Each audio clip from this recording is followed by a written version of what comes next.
विमलेश जब मेरे कमरे में आया तो मुझे वहां ना पाकर बारी बारी से सभी जगह मुझे ढूंढने लगा था। मैं उसकी हर एक हरकत पे अपनी नज़र बनाए हुए थी।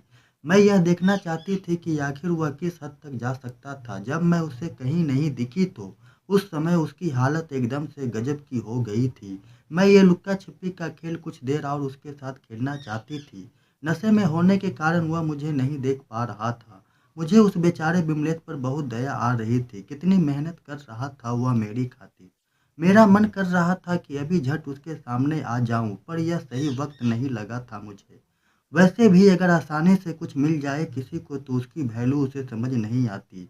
लेकिन आज शायद उसकी किस्मत बहुत ही अच्छी थी। थक हार कर जब वह नीचे चला गया तो काफी देर तक मैं ऊपर ही थी। इस दौरान मेरे मन में काफी सारे विचार एक साथ आ जा रहे थे। मन एकदम से व्याकुल सा हो उठा था। अब मुझे आराम की जरूरत थी, सो मैं नीचे कमरे में आ गई थी।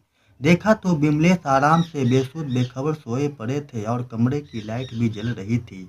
मैंने उनके पैरों से जूतों को बाहर निकाल ही रही थी कि मुझे महसूस हुआ कि बिमलेश को काफी ठंड लग रही है, जिस कारण से उसका शरीर कांप सा रहा था। मैंने रजाई को अच्छी तरह फैलाया और बिमलेश को उठा दिया और मैं कमरे की लाइट को बंद कर एक तरफ किनारे जाकर लेट गई।